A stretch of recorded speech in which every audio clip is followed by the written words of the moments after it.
Hi, good morning, Ute. Good morning, Jana.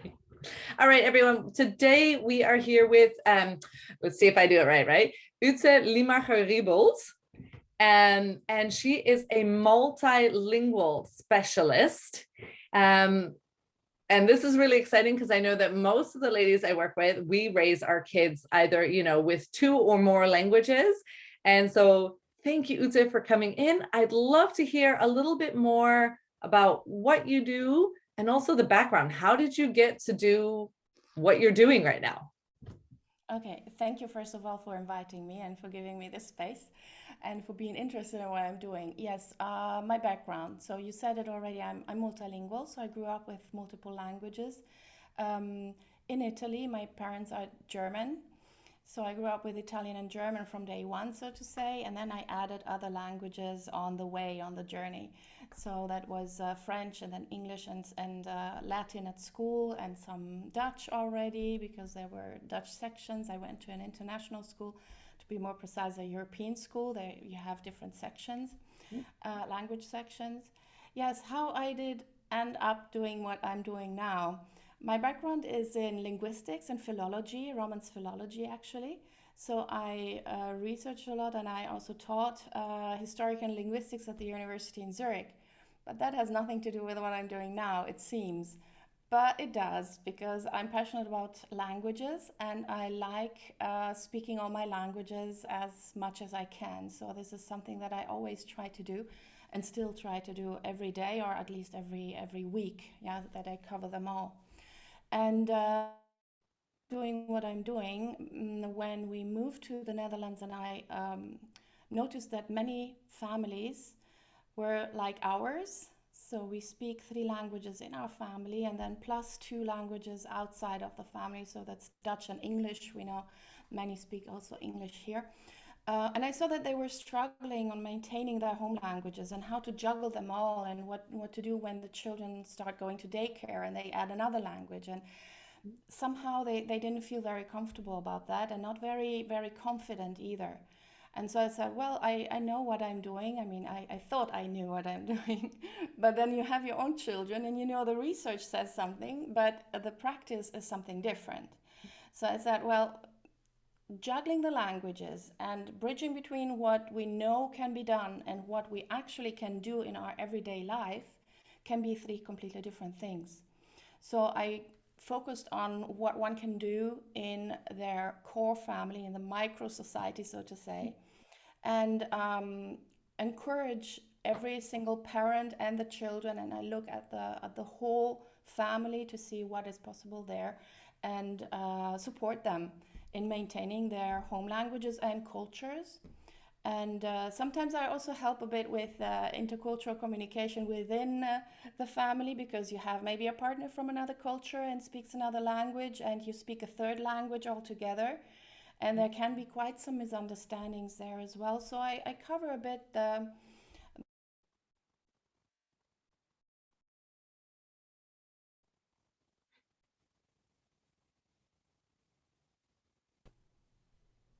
I lost you, Ute. There I'm we are. You cover a bit. I think something happened with my internet, but you cover a bit. That was the last thing I heard. okay. I which one was that? Okay, I cover a bit everything that has to do with family language and Yeah. the cultures in the family. Was it that? Yeah. Should I say it again? Yeah, I can hear you. I can hear you. It's good. It's fine. Um, so you cover a whole range of multicultural and language related issues within and if I understand this correctly, then it's mostly in the, what did you call it? The microsystem. So your family unit. Yes, the family unit, you can also call it like a micro society. Then you have Yeah. the meso society, which is maybe the groups that you are in. Yeah. And then the macro society is the whole society and the nation. So Yeah. I start from the family and then see what they can do there because we are not, as parents, we can only change things in our little world, but we cannot change, for example, what teachers or what neighbors think and do. We can have some influence to that, but we are mainly responsible for what we do in our family.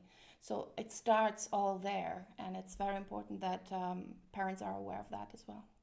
Yeah. So starting from the home and working outwards. Yes. Nice way of looking at it. And what do people typically come to you, because you've been doing this for a while, right? So I think a lot of things go via word of mouth, and you're active on a lot of different social media and YouTube channels, which is really exciting. I'll put all the links to everything that you're doing as well. Oh man, is this my internet connection again? Can you hear me? Are you there? Are you there? Now I hear you, but I lost you for a moment. I'm here. Terrible. Like, technology is awesome and terrible at the same time. All right. Well, I'll put links to, all your social media channels, because I think it's really exciting to be able to see you on different channels. But what is the thing that most people come to you? One of the main questions you get? Mhm. Well, there is a whole range of questions depending on where one stands. If someone is maybe expecting a child or planning to have a child, or when they have children already and they go to daycare or school. So it can be things like, how can we juggle all the languages? How can we make it right? There are different ways of doing it right. Yeah. So every family has their own system. And then later on, how can we make sure that my child responds in the target language, so in my language, although is exposed to another one in the daycare, for example. Or how can I help my child read and write maybe in my language? Or if I cannot do this because I'm not a teacher, what am I supposed to do? And where can I find help or support? And this is where it depends on where someone stands on the whole journey. And yes, I try to juggle it all. And sometimes I also have questions related with speech development. And there I work with speech therapists. If I see that they really need help in that aspect, or if there is anything that has to do with psychological aspect, then I recommend also child psychologists. So it's not only me. I know where I can help and where maybe someone else is needed. So that's what I do. So what I hear is underlying a lot of questions to do with unknowing. So the confidence of the approach that I'm taking at home, is that the right one? Is that working? There's a lot of information out there. How do I apply that to my particular situation? And a lot of the practical how-tos on a daily basis. Yes, the how-tos, and also yes, practical advice, yes, with ideas, but also setting goals, short-term and long-term goals, because sometimes we know maybe what kind of strategy to use and we know how it works and it seems easy, etc. And then after a while you see that something is just not working how you expected. And then you can change little things, and this is where I help them then to adjust strategies or whatever procedures or things that they had in place in order to make it work, and actually then put the communication in the first place, which is the most important thing, that they keep communicating in an effective way in their family. And what is one of the things that you see that contributes to that effective communication, right? If you're taking a family where you see, oh, it's going really well, what are some of the signs that you see that it's going well? Some of the signs, and there are also some of the first questions that I asked to parents if I don't know them yet. I happen to know many parents from the different social media sites I'm in, so I know sometimes what they were talking about and what they were struggling with. So when I approach them one-on-one, I know already a little bit, but if I don't know them, I usually have a lot of questions to ask them. And one of the things that actually I find are most supporting the whole system of juggling the different languages is the mutual understanding. So if one parent understands the importance of the other parent's language, for example, even if they don't speak it, but they value it at more or less the same kind of, I don't know, now I'm missing a word. No, I think that what I hear is the valuing the cultural diversity within your own micro society, so that there's the mutual respect for both partners' cultural backpack and background. right? Exactly. That's one of those, for me, that's then like underlying values, right? That if you value the both of the home cultures, right, that the family and that the history comes with you. Absolutely, yes. It's much more than only the language, it's the whole culture.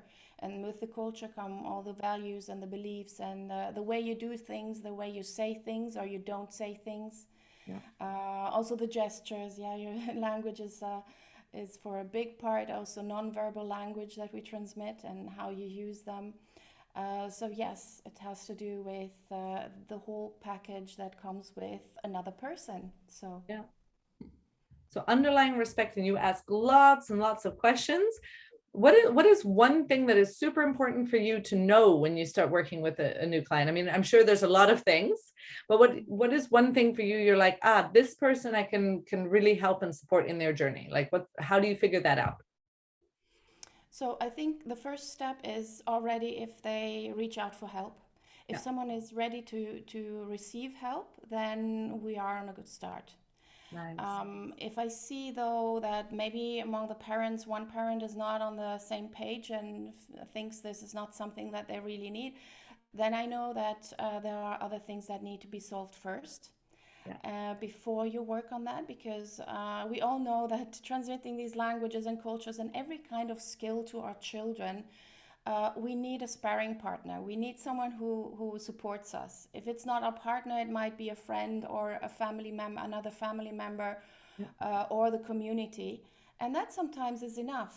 Yeah, but I find it very, very helpful if both parents agree on setting the same kind of goals, Yeah. because there are so many things that can happen. We never know what kind of children we have, right? They're Yeah. nice babies and we enjoy their presence, but we never know what comes out of this and what kind of struggles they might have, or how they react to the different languages, to the different cultures, to the different situations, to the many changes that lives just brings with it. So it is good if at least the parents are on the same page, but if not, we can work on that as well. Yeah.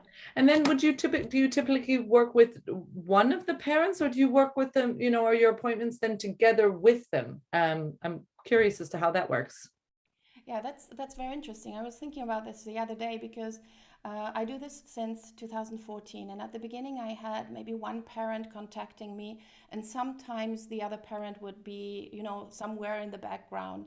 And now during the last 3 years, I see more and more parents, both of them, being in the consultation. So both collaborating already on the screen now, Yeah. or in person before, or maybe in the future again. So I see a shift and more interest from both parents. Hmm. And do you think that's come because of the situation of the past couple of years that, we're working also a lot more digitally? Or is that in general a shift in the perspective of parenting together and more the togetherness as a family unit?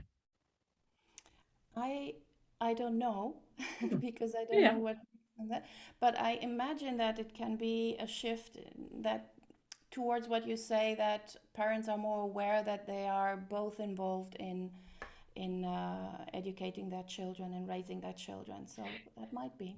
Yeah, I asked because what I do with also coaching parents, it's a very interesting thing, to do it just with one parent or with a couple together, and how that dynamic works, and are both people aligned. So I was curious if it's, in a different topic, a different area, if you see a different dynamic in that. So interesting that you have seen that shift in the last 3 years, that that couples are at least more coming together to these appointments.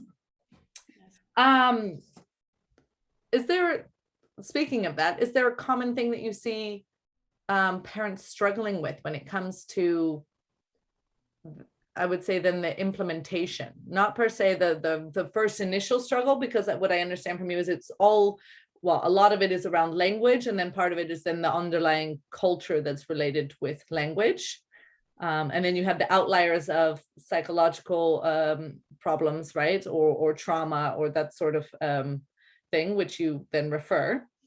Is there one thing that you see people struggling with more than others? I think something that is not only related with the topic I work with is dealing with unforeseen circumstances. So if things happen that you couldn't foresee or that you didn't expect to happen, and with the implementation, sometimes I would say we always think, oh, we can manage to do that in our daily lives, to have these 10 minutes to read with a child or to have some activity with them. And then life happens and one gets sick, or the other one has to travel. And in the end, then there are some frustrations that are just piling up. And I think dealing with everyday life and the every week life, that can be a bit frustrating after a while. And I think this is another part where many parents are struggling with at some point.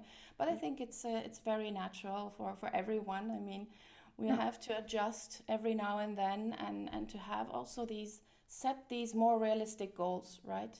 If we want to set some goals, or if we are working towards a certain goal, to be also flexible, consistent but flexible. And this is a balance that is not so easy to take.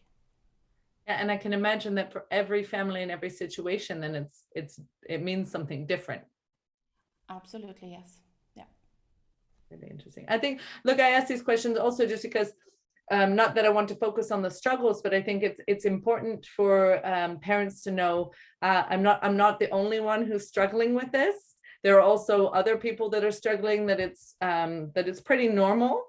For example, you move from another country with both of you coming from a different place to a new country, new surroundings, adjusting to everything, maybe having a new child at the same time as sending an older one to school, and everything that goes with it. And that, sometimes to give ourselves a little bit of a break, that it is a lot to handle at one time, and that our families, maybe you move or you don't move or you stay, but our families also go through phases. So that's, it's more to not to normalize that struggle is normal, but to say, hey, it's okay. We all struggle once in a while. Yes, it is not only okay, but we actually need it, because this is when we grow. Yeah. Right? Yeah. If we struggle, we know, okay, this is something that we need to work on. It's not something that should be scary or scare us away and say, oh, it's not easy enough, so I just let it go. No, I'm more like a person who says, okay, it's difficult, then let me figure out how we can make it work. Yeah. So, and then this difficult becomes more familiar and becomes more feasible. And then you're in your, so to say, the comfort zone again. Yeah. And you stretch yourself every now and then, not too much, because otherwise it's exhausting and you get into the panic zone, so to say. But getting back to the comfort zone and doing things that you really are comfortable with, and it's in your language, in your kind of environment where you feel safe and secure, and then you can take the next steps. It's a little bit that juggling between how much can I take at the moment, because we change from day to day and week to week. So, but knowing what we can do when we are just, our cup is not that filled, then it's also, I think, a journey to discover yourself and to see what you are capable of. And I find I'm amazed of how much parents can do. I really admire them all. Well, you're also a parent yourself, right? So you've gone through this as well. Yes, I've gone through this as well. Exactly. Yes, my children are now all teenagers, and they all grew up with different languages and cultures here in the Netherlands. So outside of their parents' countries of origin. And yes, I think we can combine somehow what we have learned, what we are trained for, plus our experience. And then I learn a lot from my clients and from my friends and from my groups on Facebook. There's not one day that I don't learn something new. So, and I like learning. I mean, it's exciting. I like that too, the attitude of lifelong learning. And that what I like that you brought in was that struggle is needed for growth, right? And then not only that struggle, but taking it that next step towards, there's always that fine balance between stretching and staying more in your comfort zone and stretching in your comfort zone. And it's a constant, what I hear from you is it's constant. And I totally recognize this, and I like it because it's so aligned with we were chatting just before, and I was like, this is so aligned with the way I do things as well, that it's constant tuning in and attunement to where am I now? Where is my family now? What can I handle? What can I not handle? And like you said, that can change on a daily basis. Mm-hmm. Right. And to give ourselves a little bit of a break, like, okay, maybe today, we can let the exercises slide and let's pick them up again tomorrow. And that constant search for how can I integrate all these things that I find important into my daily life without making it completely overwhelming. Absolutely. Yes. Because it's we're up for a marathon. We can maybe do some sprints, yeah, but we really need also some downtime and a pat on the back.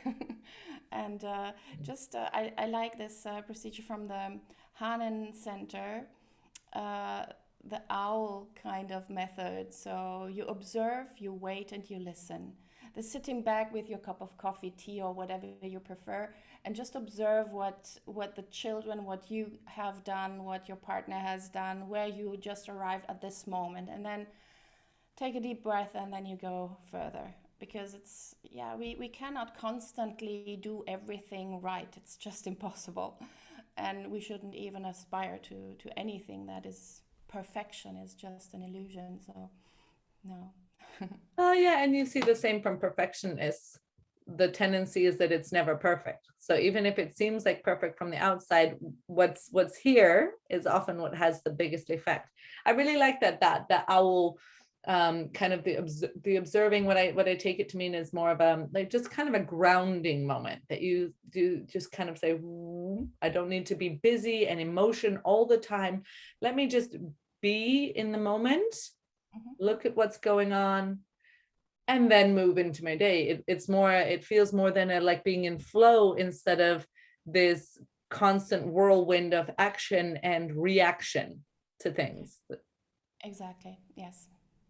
And it's again, I'm sure you've read also on conscious parenting, there's this conscious movement through the day, and the conscious attention to, hey, what do you want to grow, right? Because you could say exactly what you said. Hey, I work with the people who want help, right? That you could very easily go through life thinking, okay, I have multilingual kids and we're just going to wing it and do whatever and it'll be fine. Or you could say, hey, I would like to approach this in a very conscious, dedicated way to make sure that both myself and my children get the most out of this rich background that they are actually coming with. Absolutely, yes. And one can say, well, my children are multilingual, but they are multilingual to different levels of fluency, and they have different preferences. And they have different ways to express themselves. They might not like the books that I put on the table and say, oh, it would be nice if you could read it. So they're all individuals, like we all are in our family. So I find it exciting, but I can understand that there are some parents or some people who say you need to be able to read this at that point, or you need to have this kind of fluency at that age. And I think it's to put too much pressure on every single person, and I like the bottom-up approach in parenting. So to observe the child and see what the child is able to do at that particular stage of development, not only language development, but the whole other developments that are going on, and they are massive, and see what they can do, and then help them to go their way, because there are so many ways to grow up. In the end, at some point we can just only stand on the sideline and cheer them up and be their fans. But in the end, they have to, at some point, walk alone, not only literally walking alone, but also figure out how to foster their languages, foster their cultures, and learn for the different subjects at school and for life, actually. So it's very much that nurturing attitude. And again, coming from, hey, where is it? It's again, I hear that tuning into where is my child right now? Not only looking at, oh, this is the development chart, this is where my child should be qua age, because there are indeed so many different developments. And I remember going to the workshop with you and really being like, having this aha moment when you said, I think it takes 8 years for a child to become fully versed in a language, and even that, not all of us read, write, speak, and listen, comprehend at the same levels. So to take that into account when we're raising multilingual kids, not to mention their other just general developmental phases that they're going through, and a character, right? That one, and the learning styles. So character, learning styles, what they find interesting, what they don't, and that all this combines to every child having their own unique way of doing things, and to nurture that. Because I think you're on the same page that if we foster a lifelong love of learning, like both you and I have fantastically gotten from our parents, if we foster that, then we're setting them really up for their success in life, instead of saying, oh, you have to be able to do this by this time, as unfortunately I think a lot of the systems are set up. Yes, I think there is a bit of clash between what we parents would like our children to be. We can be very understanding in the first years, but once our children are in the system, I don't want to say the system is bad. It's No. absolutely not my intention. But I think that the system is laid out for a group of people, yeah, but not to individuals. So they cannot cater every single child. And this is where we parents should be the advocate of our children. So if we see that certain things are not going in a way that supports our child, I'm not talking about any language No. development milestone or something, but in general, then we have to speak up. And there are, as I said before, a million ways to reach the goals that we have set, or that our children need to reach in order to function in society. But yes. Yeah, I like that. No, this is, again, I agree with you. The system is set up for the optimal functioning of a group, not the optimal functioning of an individual. And then it's our job on the home front to, I think, also fill in the gaps. And what you said, I love it, the being our child's advocate, right? Like always being not against the system, but on their side, and the nurturing and looking, also setting that example for, this is how you collaborate. This is how we deal with people in society who are different from us, because we're going to all deal with it at different points in our lives, whether it's, right now in school, a teacher, a boss, a neighbor, whatever. We're gonna see people who have different ways of doing things, different approaches, be in systems that are indeed, like corporations, maybe like better for the group but not for the individual. So it's more how we're sharing by example, teaching them how to navigate these systems in a way that they are also so coming back to their values of, I think you're aligned with this as well, like kind, decent human beings that contribute to society. Absolutely, yes. Yeah. Fantastic. Hey, if you were to, or I'm also very practical. You're practical as well, right? So I'm like, ooh, what would you say? And I know you have a whole range of clients that are struggling with all sorts of different things. But if you were to be able to give like one tip or process for the women who are watching this, right? So imagine they're all with multilingual kids, maybe have some questions. Where would you say, hey, start here? Or a tip or some way to start that process for themselves to get that clarity and to create what they want in their household? Mm-hmm. So Big question, I assuming know. that they are at the beginning of the whole journey, or let's say in the first years, I would say try to find out where other people who are having the same goals that you are, more or less, Yeah. hang out. And in order to have this, I call it the multilingual village. You need a multilingual village to raise a multilingual child. And here I adapted an African saying to the purpose. But we can't do it all by ourselves. It's just too much. And our children need to have people who speak the same language maybe, but with different registers, talk about different topics in that language in order to build a solid vocabulary that will allow them to go out in the world and speak with other people who speak that language. So I would say, look what you have in your environment of people who can support you. Sometimes it's not the family, then it's maybe a friend, or it's a neighbor, or if it's not a neighbor, maybe it's a teacher. Yeah. But to find out where to find this support, because I think together we are all stronger, and we can ask for help, or we can ask how they are doing it, and get inspired. But also to On the other hand, and this might be contradicting what I just said, not to compare yourself and your child to the others, which is difficult because when we struggle, when we question something that we are doing, we usually look outwards and we say, oh, but they are doing it and it's working. Why isn't it not working for me? And then we look for the mistake we are making, but maybe we're not making a mistake. We are just making it differently. So comparing can be very frustrating and not much encouraging. Counterproductive. Yeah. Yeah. Very counterproductive sometimes, yes. Mm. So find your village, but don't allow your village to impact your self-trust a little bit, and the focus on your own situation. There's a book I heard of recently called Comparisonitis, right?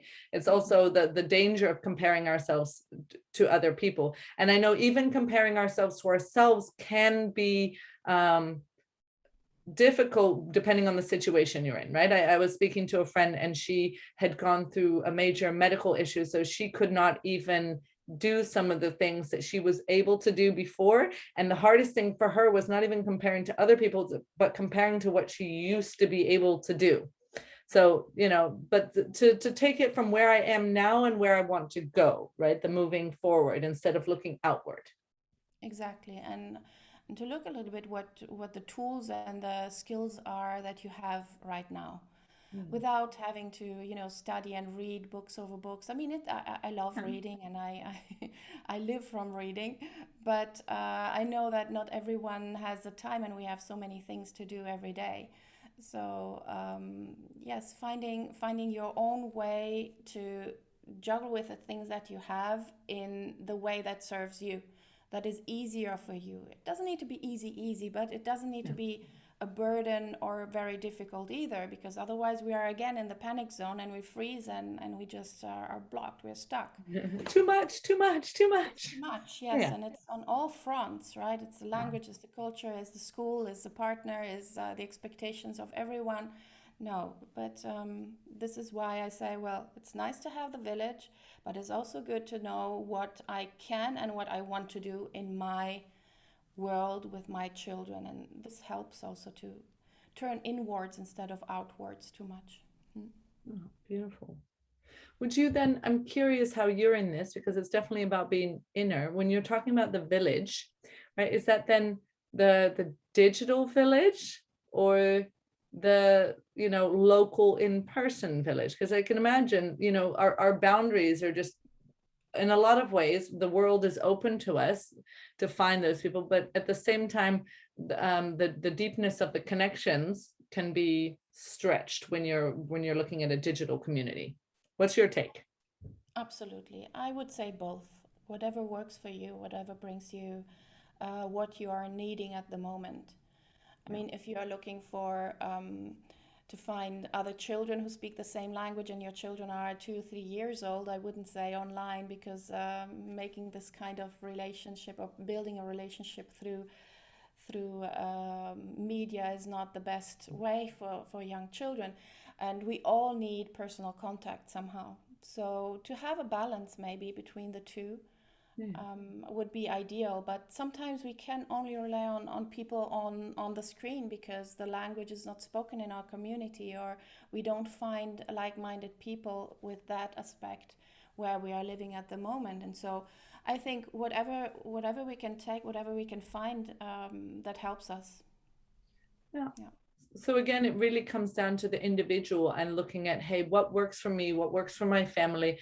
My situation, of course, the last couple of years have had a big impact on the way that we are able to do things, and it will definitely impact things moving forward. But at the same time, it's again that tuning into, hey, what works for me and my family. And also as our children move through, because I can imagine like with teenagers, the social abilities and the way language has already been anchored makes the online connection a lot easier and something that you can rely on, especially to keep in contact if you're moving to different places throughout the years. But for, you know, the smaller kids, it's, you know, they already get enough exposure to screens that's less of a desirable.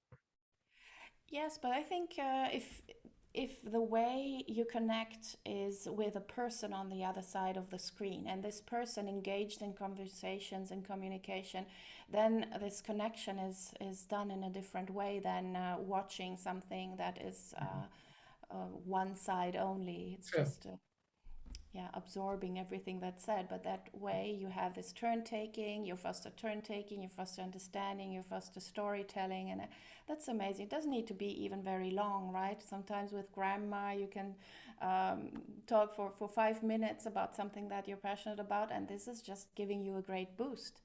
Doesn't Yeah. need to be even for hours. And I mean, yeah, young children No, don't. this was exactly the example I was thinking of, actually, was the fact that I speak to my mother. She's in California, right? We speak with her.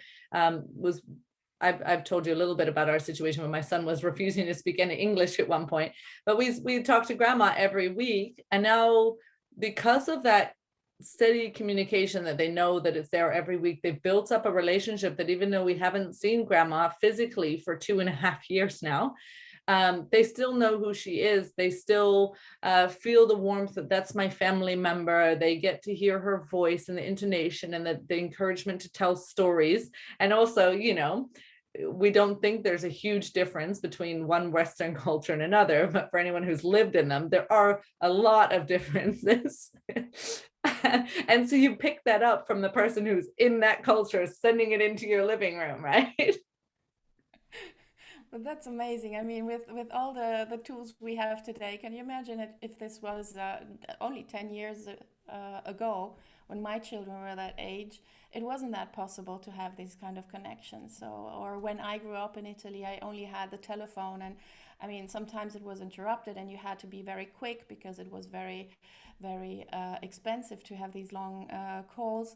So you really had to fit in a few minutes, and that was it per week, maybe. But now you can have these contacts, these connections every day if you want.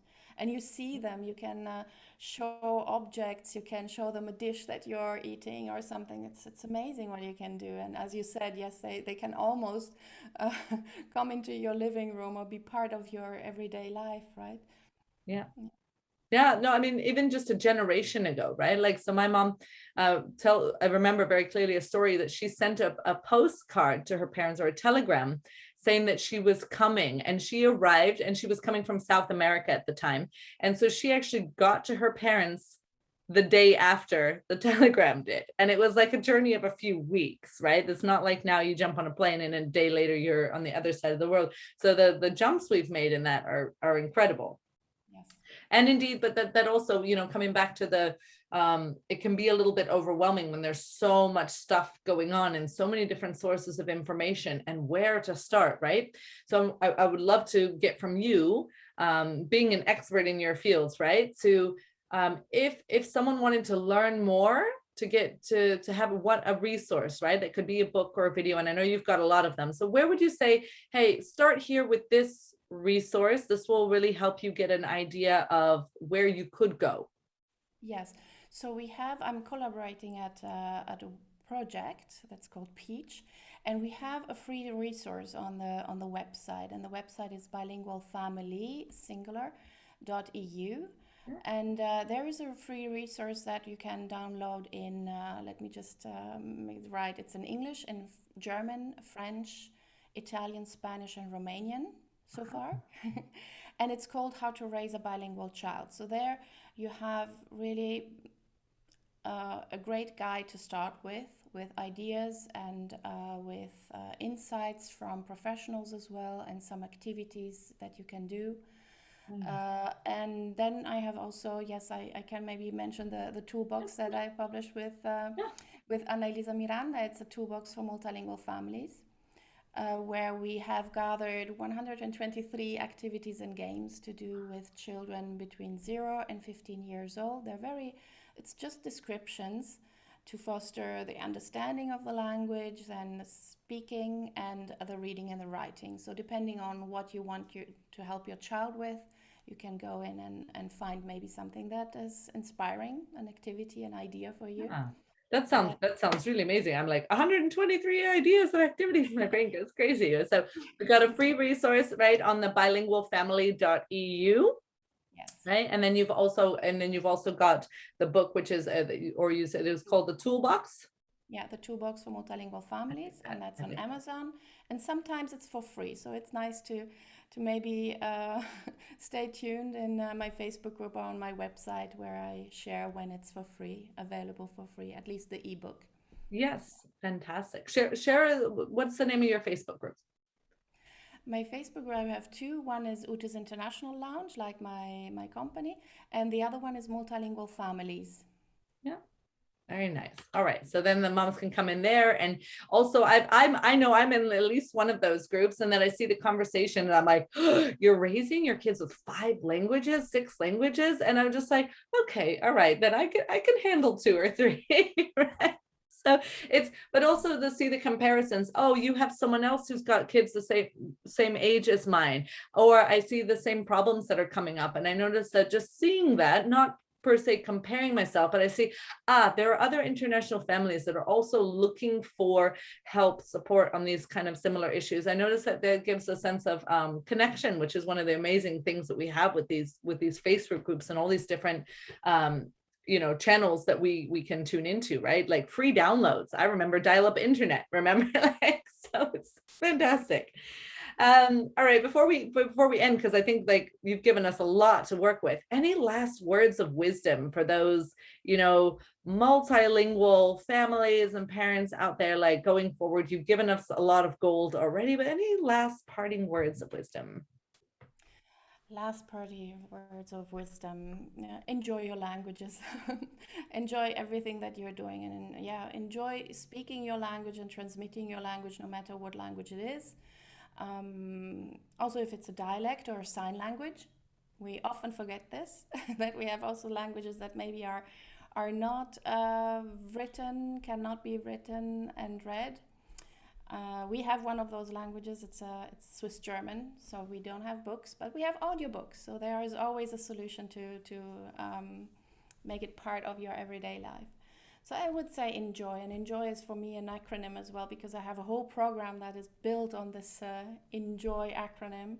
That's enter well, navigate, join, so join a group, organize it well, and then celebrate. And I think we all need to celebrate the little steps. This is why I like this kind of approach. Wow, I really love that. Those are fantastic parting words of wisdom. So enjoy your languages. All right, Ute, thank you so much for this. And I'm looking forward to seeing what kind of, things you're doing in the future and how we could maybe collaborate again. Thank you so much. Yes, thank you very much for inviting me, Joanna. It was a pleasure. Bye. Thank you.